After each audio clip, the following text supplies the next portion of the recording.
If you are interested in starting a podcast like us, Anchor is a great way to start. It's free, it can automatically distribute your podcast to other platforms like Spotify, Apple Podcasts, and Google Podcasts. You can record and edit directly on Anchor, and you can make money without any minimum requirements. It's everything you need to make a podcast in one place. This is why we chose Anchor as our first audio platform. Download the Anchor app or visit anchor.fm to get started.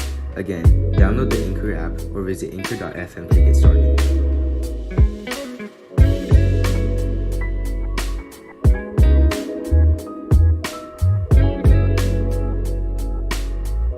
Welcome back to the 8th episode of Long Ball. 2 nights ago was one of the craziest games I've seen. It was like most nervous game I've watched since like probably 2019 finals. This whole season, it's been one of the most intense games. So what were your thoughts on it?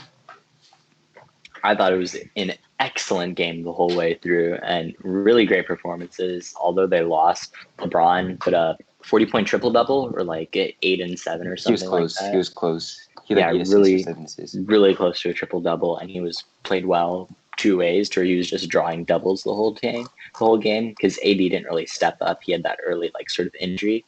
And it just showed how great LeBron is. But Jimmy Butler ended up winning that duel, putting up a 30-point triple-double and winning the game. So I'm really excited for Game 6. Yeah, I had the same thoughts. Crazy performance by both teams. Look at what's his name? Robinson had a crazy game. Had 7 3-pointers. What else can you say? Yeah, last night there were 2 moments where I thought the Lakers were going to pull away. One of them was when AD came down, hit a deep three. Second play down, LeBron hit a deep three. I thought they were going to have all the momentum in the world. And then after that, KCP hit a 3 in the fourth to give the Lakers their first lead since the first quarter. And then he came down and had a fast break layup or dunk. And I thought the Lakers were going to pull away, but the Heat, just going to keep fighting. And I honestly think that they can be even better than last night. Bam was struggling in the post. He missed a wide open dunk. Jay Crowder was missing threes left and right, and Iguodala didn't get on the scoreboard. And Hero also wasn't that efficient. So I think that the Heat are actually a better team, and they can actually win Game 6 too. Mm-hmm. Yeah, I don't think they're a better team, honestly. I think that if AD plays to how he's supposed to play, and the role players don't choke, it took everything out of the Heat to win that game. I think that the Lakers still are going to for sure win the series, but we don't know if it'll take 6 or 7. What are your thoughts on their role players, though? They all struggled last night mightily. Green missed that key 3. Caruso only hit 1 3. Markieff didn't get on the scoreboard. Rajon Rondo and Kyle Kuzma both shot terribly from the field. Mm-hmm. What are your thoughts on those role players? They're all inconsistent. That's the issue. But they can all rise to a level, besides maybe Kuzma, that's just really, really, really useful. Like when Rondo's cooking, he's on and he's like the second best playmaker in the NBA besides LeBron. And then Caruso can be clutch. KCP, you saw, I think that was Game 4 when KCP was really clutch. So it just depends on who's on that night. They just better hope that nobody's on besides LeBron.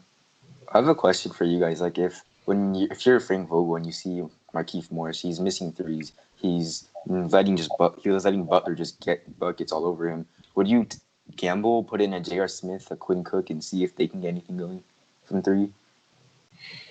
No, I wouldn't. Put JR in? Or JR or Quinn Cook. I put JR in, not Quinn Cook. JR is super, he can be hot. I think put him in for 5 minutes. If it doesn't pan out, then it doesn't pan out. It's not like he's taking minutes away from anybody that's that excellent. Well, did you think LeBron made the right basketball play I think he made the right play. For sure. He was being almost quadruple teamed. That's just textbook. He drew everybody in, and he had 2 guys open on the 3. Just that Danny Green missed, and Morris should have passed it to KCP. I thought that was going to be the Michael Jordan to Steve Kerr or the Kobe to Ron Artest moment for LeBron, where he gets it to Danny Green, and Danny Green, after struggling the entire playoffs, is going to redeem himself and hit a game-winning 3 to secure the championship. Mm-hmm. So, what was your initial reaction when you saw what Markieff Morris did? That was a terrible play. I think he had the right idea, but the execution was just really, really off. I don't think he had the right idea. I think Danny Green should have either. Honestly, if I were Danny Green, I knew I'm not good at the game of basketball. I can't make threes. I'm I gonna think hold Drew on to rushed the his shot. ball. Probably rushed He his should have shot. he should have pump faked, held on to it, and then passed it to KCP, drew in the defense, and then done Wait, that. they were only down 1 at that point, right? Were they? I think they were only down 1, and there was like 109, 108. I think maybe I think Danny Green didn't realize how much time he had, so he panicked, just took a 3. Although it was wide open, but like I think they could have like potentially reset or something. Obviously, hindsight 2020, Green thinks he's gonna make that 3, but I don't know the way that he's been shooting on playoffs. I wouldn't like consider him a shooter anymore. Yeah, I wouldn't. I don't think that was a good move to even take the 3 though. Honestly, so like how many seconds were left in that possession? Like 10 or something? I think when Um, Green had the ball, I that can was check. like 8. That was 8-ish seconds left. I can check right now, like when he shot it. I don't know when he caught it for sure, but when he shot it, it was Okay, but like let's just say they had over 10 seconds left, right? there was 7 seconds left when he shot it. Okay, there's 7 seconds left. That's a lot. They can either like go to the basket, get an easy foul. The ball should have never left AD or LeBron's hands the entire time. AD should have gone open to catch it from LeBron, or LeBron should have dished it out and tried to get it back. It's the right basketball play when you're being quadruple teamed, but Frank Vogel should have known in that situation you want either LeBron or AD shooting the ball. I think I should have went to smart? AD. What do you think it would have been smart to bring in someone like Howard for more post presence? If you have Howard and AD, like there, would it be harder for the Heat? Howard has a chance to miss those free throws or like make one, miss one.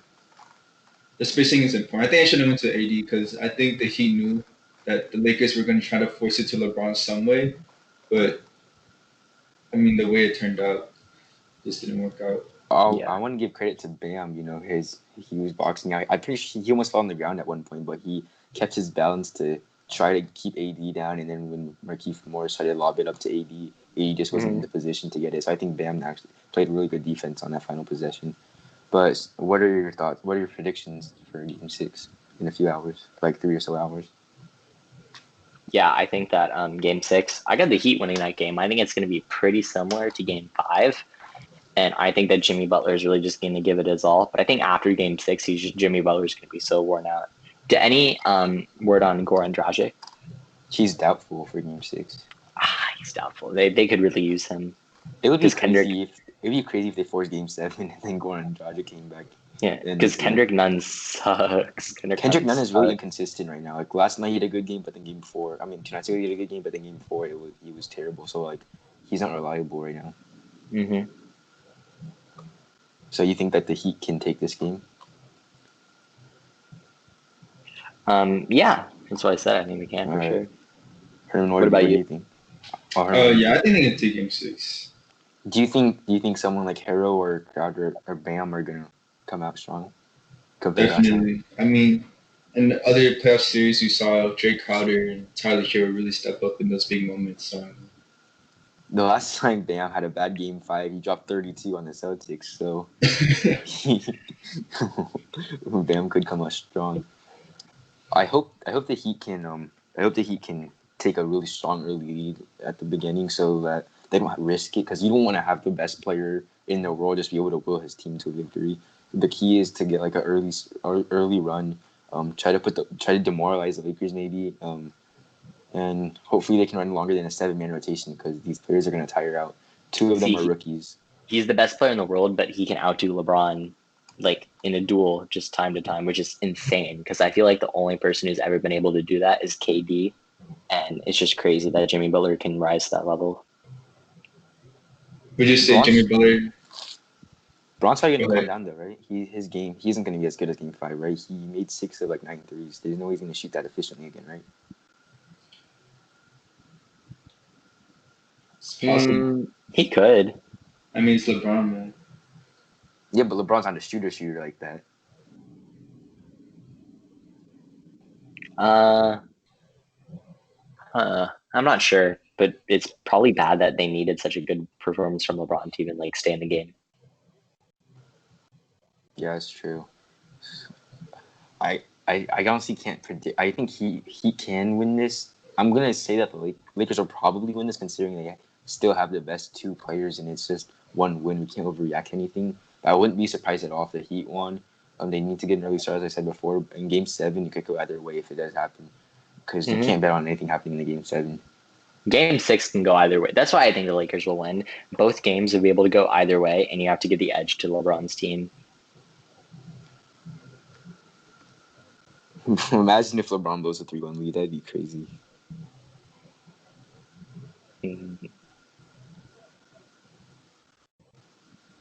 That'd be really funny.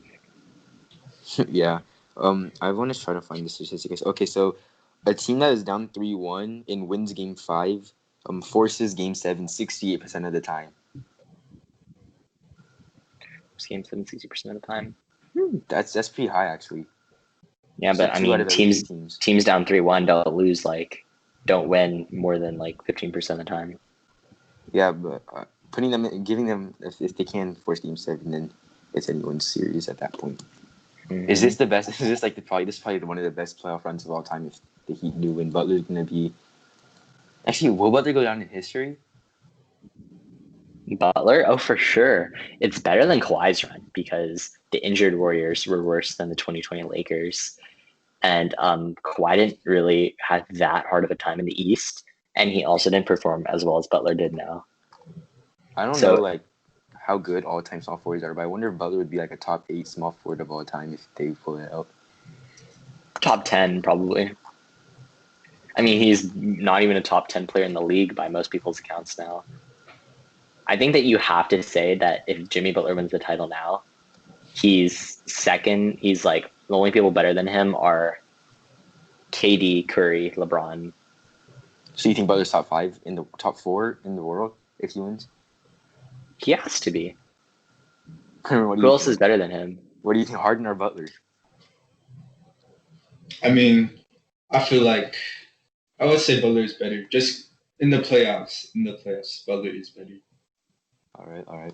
And what happens to LeBron's legacy if he was a 3-1 lead? Does he fall potentially behind Kareem? Or is he still 2? If he loses? Yeah, if they blow this 3-1 lead. Like, does he drop in your rankings or is he still number 2? I think getting to the finals again is like an accomplishment. Blowing the 3-1 lead is obviously not. But I don't think finals losses should detract from their record. They should just add to it. Like LeBron has 3 rings and 6 second places. He doesn't have 3 rings and 6 like abominable performances. I mean, that's true because LeBron played amazing. But like 2016. I mean, let's say that LeBron does play badly. I think it would because 2016 is like against Curry's legacy. No matter how bad LeBron plays in Game 6 and Game 7, there's no way he can have a bad series. He's Finals MVP at this point. He's been playing well the entire time. I mean, that's true. I mean, I guess if he is Finals, there's no way they're going to give it to Butler if they lose, considering that they gave it to Iguodala in 2015. Yeah. So, I guess he. I don't know. Just unless he has like an 8-point game like he did in 2011, then I guess he's fine. Yeah, he's fine. And it's honestly really good for him if maybe it looks better on his resume if they push him to 7 and then he performs really, really well. And has I guess we have 40 to point triple double. We have to wait a few years to see how it actually is because obviously if they do blow a 3-1 lead, social media is going to explode. So they're just going to call LeBron trash. But give it a few years and I guess we'll have our answer to see like how much it affects his legacy. Oh yeah, I pray they don't blow a 3-1 lead. That would be bad. Well, if they do, I get somewhat of a revenge for my 3-1 lead. My 3-1 lead. True.